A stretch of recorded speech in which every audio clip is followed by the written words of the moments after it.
सुप्रभात बच्चों। आज हम सूचना लेखन के विषय में जानेंगे कि सूचना लेखन क्या है और सूचना लेखन की आवश्यकता क्यों होती है।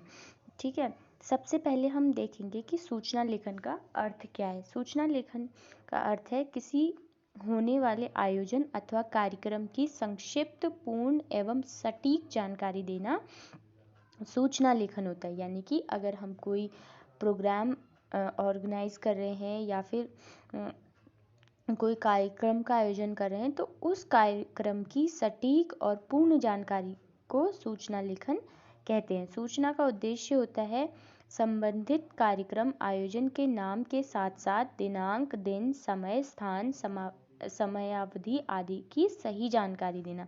यानी कि किस दिन हो रहा है और उसका टाइम, डेट और प्लेस, ये सारी चीज़ें, और कितने समय तक होगा, इसकी जो जानकारी होती है उसको हम सूचना लेखन के अंतर्गत रखते हैं। सूचना के प्रकार एक सार्वजनिक होती है और एक व्यक्तिगत होती है।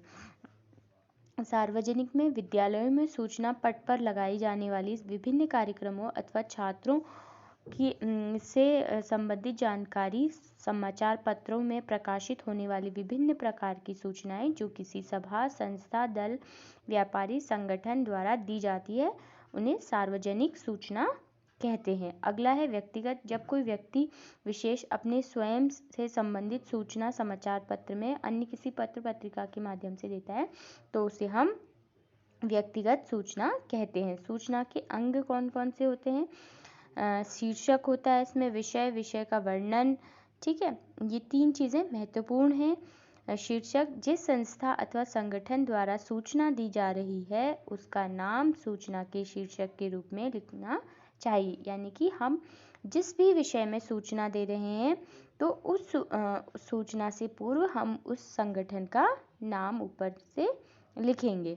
दूसरा विषय, सूचना किस विषय से संबंधित है इसका उल्लेख। यानी कि हम किस चीज़ की सूचना दे रहे हैं। हम किसी जैसे स्कूल में कोई इवेंट हो रहा है, ठीक है, अगर सपोज करो स्कूल में कोई इंटर हाउस कंपटीशन हो रहा है, उसकी सूचना दे रहे हैं, या फिर क्लास लेवल पर हम इंटर क्लास लेवल पर हम कोई इवेंट ऑर्गेनाइज कर रहे हैं, उसकी सूचना दे रहे हैं, तो उसका शीर्षक देना अनिवार्य है। अगर सूचना लेखन को नोटिस राइटिंग भी अंग्रेजी में कहते हैं। ठीक है, और विषय वर्णन, इस भाग में विषय से संबंधित सभी बातों को दिनांक, दिन व समय अनुसार लिखा जाता है।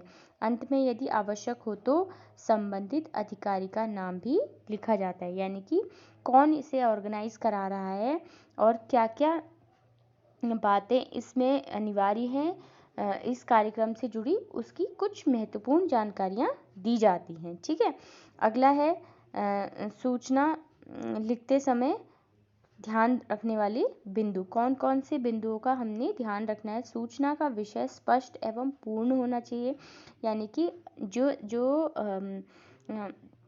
भी हम इवेंट ऑर्गेनाइज करा रहे हैं उसका शीर्षक रूप में स्पष्ट होना चाहिए विषय। ठीक है, जहाँ तक संभव हो सके सूचना संक्षिप्त होनी चाहिए। सूचना लिखते समय इस बात का ध्यान रखें कि भाषा शैली सरल एवं स्पष्ट होनी चाहिए जिससे वह पढ़ने वालों की समझ में आ जाए। सूचना का उद्देश्य स्पष्ट होना चाहिए। यानी कि जिस भी कार्यक्रम को आप ऑर्गेनाइज कर रहे हो, आयोजित कर रहे हो, तो उसकी सही और सटीक जानकारी देना आवश्यक है।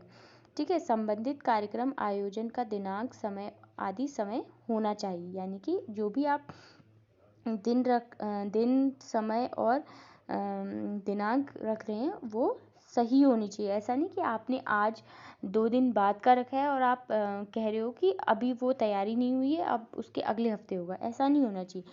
इनकी जो दिन निश्चित किया गया है उसी दिन हमने वो काम करना है। सूचना में मुहावरे, लोकोक्ति आदि का प्रयोग नहीं करना चाहिए। यानी कि आपने केवल जो सूचना है वो देना है। इसमें किसी तरह की लाग लपेट भाषा का प्रयोग नहीं करना, मुहावरेदार भाषा का प्रयोग नहीं करना। केवल आपने स्पष्ट शब्दों में सूचना को रखना है। ठीक है, इस तरह से कुछ उदाहरण है हमारे पास सूचना के। हिंदी दिवस के अवसर पर आपके विद्यालय में एक साहित्यिक गोष्ठी का आयोजन किया जा रहा है, इस विषय पर एक सूचना तैयार कीजिए। जैसे प्रभात पब्लिकेशन साहित्यिक गोष्ठी का आयोजन, ये कौन करवा रहा है, ठीक है, दिनांक है यहाँ। अब क्या है, सभी विद्यार्थियों को सूचित किया जाता है कि हिंदी दिवस के शुभ अवसर पर विद्यालय में एक साहित्यिक गोष्ठी का आयोजन किया जा रहा है, जिसका आरंभ 14 सितंबर से 2020 समय प्रातः 10 बजे विद्यालय सभागार में होगा। आप सभी की उपस्थिति अपेक्षित है। धन्यवाद। प्रवीण शर्मा, अध्यक्ष विद्यालय हिंदी संघ। इस तरह से हमने क्या करना है, पूरा सूचना लिखते वक्त इन बातों का ध्यान रखना है, ठीक है। आगे अगली कक्षा में हम आगे 2-4 उदाहरण और उसके प्रारूप पर बात करेंगे। आज के लिए बस इतना ही।